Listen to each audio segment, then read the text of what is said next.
Hello dear student, welcome. तो अभी हम लोग जो नेक्स्ट पोएम पढ़ रहे हैं गुरुबानी, राइट। तो गुरु नानक जी ने ये कविता लिखी है, तो बहुत प्यार से समझा है कि मनुष्य को क्या काम करना चाहिए, क्या नहीं करना चाहिए। तो गुरु नानक कौन है? जो सिखों के गुरु है सबसे फर्स्ट। तो गुरु नानक गुरु की चेतावनी, तो एकदम अच्छे से पोएम समझते हैं। और पोएम का वो भी आएगा एप्रिसिएशन, क्या आएगा? 6 मार्क का एप्रिसिएशन भी आएगा, ऐसा लिखने के लिए आएगा। तो जब मतलब मालूम रहेगा तो 6 मार्क मिल जाएगा ना। मैं तुम लोग को पोएम के साथ साथ वो भी चीज़ बताऊंगा कि तुमको ज़िंदगी में क्या करना चाहिए, कैसा करना चाहिए। आ जाओ। गुरु नानक कहते हैं कि जो लोग गुरु का चिंतन नहीं करते, गुरु मतलब टीचर, गुरु की से लापरवाही बरतते हैं और अपने आप को ही ज्ञानी समझते, तुर्रम खान समझते। टीचर तो टीचर होती है, अब बच्चा होता है नहीं टीचर, तुमको नहीं मालूम है कुछ, मेरे को सब मालूम है, यूट्यूब से पढ़ के सब मालूम हो जाता है उसको। वे व्यर्थ ही उगने वाले तिल की उन झाड़ियों के समान होते हैं जिनकी देखभाल करने वाला कोई नहीं होता। तो वो झाड़ी होते हैं जिसको कोई संभालने वाला नहीं होता है। मतलब हम लोग को टीचर को रिस्पेक्ट करना चाहिए। टीचर भले कैसे भी हो, पर अपने को क्या करना चाहिए? टीचर को रिस्पेक्ट करना चाहिए। बंटी आराम से। वे ऊपर से फलती फूलती दिखाई देती है, पर उन फलियों के अंदर गंदगी और मैल भरा होता है। जो लोग ऐसे लोगों से किनारा कर लेते हैं, मतलब जो गुरु का रिस्पेक्ट नहीं करते ना, तो वैसे लोग गुरु उनसे क्या हो जाता है? किनारा कर देते हैं। क्योंकि जब वो गुरु की रिस्पेक्ट नहीं करेगा तो बाकी इंसान की रिस्पेक्ट कैसे करेगा? तो पहला पैसेज ये था। नेक्स्ट क्या बोला है? जली मोह धसी अंत न पारावार। मतलब गुरु नानक कहते हैं कि मोह को जलाकर और घिस कर स्याही बनाओ, अपनी बुद्धि को श्रेष्ठ कागज समझो, प्रेम भाव की कलम बनाओ। कौन सा कलम? प्रेम भाव, मतलब एक ऐसा कि किसी को तकलीफ ना हो, एक ऐसी भाषा जो सब समझ में, वो है मोहब्बत, प्यार।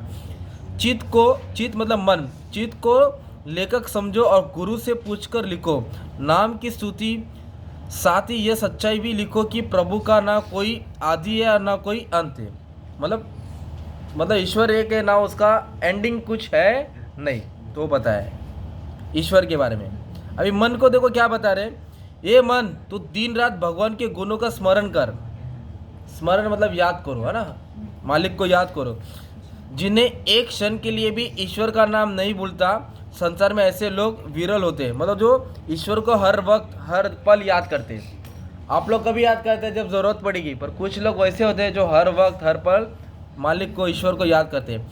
अपने ध्यान उसी ईश्वर में लगाओ और उसकी ज्योति से तुम भी प्रकाशित हो जाओ। उनकी रोशनी से तुम भी क्या हो जाओ? रोशन हो जाओ। ओके। जब तक तुझ में अहंभाव रहेगा तब तक तू प्रभु के दर्शन नहीं हो सकता। जब तक तेरे अंदर अहंकार रहेगा, घमंड रहेगा, कपट रहेगा, चोरी रहेगा, तुझे ईश्वर की भक्ति प्राप्त नहीं हो सकती है। जिससे अपने हृदय में भगवान का नाम माला पहन ली है, उससे प्रभु के दर्शन होते हैं। जो भगवान को याद करता है उसके दर्शन होते हैं। अभी इधर नेक्स्ट पैराग्राफ में क्या समझा है? हे प्रभु, अपनी शक्ति सब रहस्यों को केवल तुम ही जानते हो। मतलब ईश्वर ही हमारी बातें जानता है, अंदर की बाहर की। उनकी व्याख्या कोई दूसरी नहीं कर सकता, उनके जैसा कोई है नहीं। तुम ही अप्रकट रूप भी हो और तुम ही प्रकट रूप भी हो। तुम्हारे अनेक रंग और अनगिनत भक्त, सिद्ध, गुरु और शिष्य तुम्हें ढूंढते फिरते हैं कि हमें कोई रब मिल जाए, हमारा रब मिल जाए। हे प्रभु, जिन्होंने नाम स्मरण किया उन्हें प्रसाद मतलब भिक्षा में तुम्हारे दर्शन की प्राप्ति हो। मतलब हर इंसान चाहता है कि मैं अपने रब को देखूँ, ईश्वर को देखूँ, इसलिए वो उनकी भक्ति में विलीन हो जाता है। प्रभु, तुम्हारे इस संसार के खेल को केवल कोई गुरु मुख ही समझ सकता है, आप और हम नहीं समझ सकते। जो वाक्य में गुरु होता है, जिसका नॉलेज होता है, जिसको भक्ति मिलती है, वही समझ सकता है। हे प्रभु, अपने इस संसार में युग युग से तुम्हारी विराजमान रहते रहो, कोई दूसरा नहीं, मतलब तुम ही हो। अभी नेक्स्ट पैराग्राफ बहुत इंपॉर्टेंट है। क्या बोला है? संसार में दिन रात महान आरती हो रही है। आकाश की थाल में सूर्य और चंद्रमा की दीपक जल रहे। क्या जल रहे? दीपक। हजारों तारे सितारे मोती बनके मलय की खुशबूदार हवा वाला धूप महक रहा है। वायु हवा से चवर कर रही है। जंगल की सभी वनस्पतियां, पेड़ पौधे फूल चढ़ा रही है। हृदय में अनहद नाद का वाद्य बज रहा है। ये मनुष्य इस महान आरती के होते हुए तेरी आरती की क्या महत्व है? मतलब इंसान बोलता है कि मुझे पूछो, मेरी आरती करो, पर सबसे बड़ी आरती तो किसकी होती है? ईश्वर की होती है ना।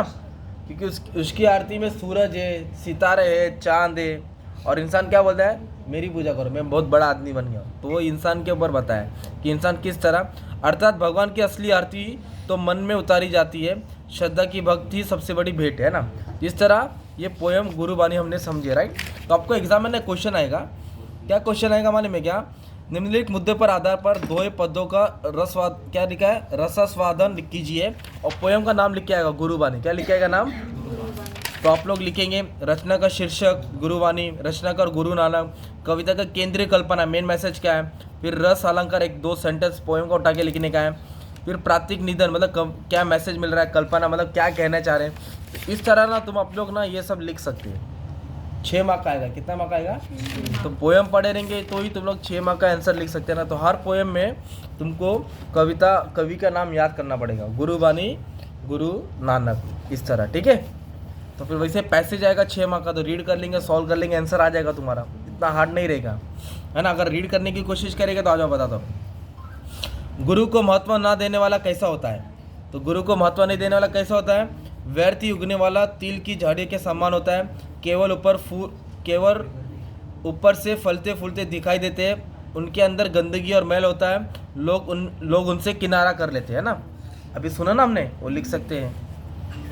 नाम स्तुति के लिए आवश्यक है तो क्या? मोह को त्यागना, मोह मतलब दुनिया, बुद्धि को श्रेष्ठ मानना, नॉलेज लो, प्रेम भाव, प्रेम की बातें याद करो, सच्चे मन से गुरु का ज्ञान पाना। तो इस तरह तुम लोग आंसर लिख सकते हैं ना उन वर्ड्स में। अभी उधर बोला है उत्तर लिखिए। मन के लिए ये कहा गया है, तो मन के लिए क्या कहा गया? दिन रात भगवान के गुणों का स्मरण करना चाहिए, है ना।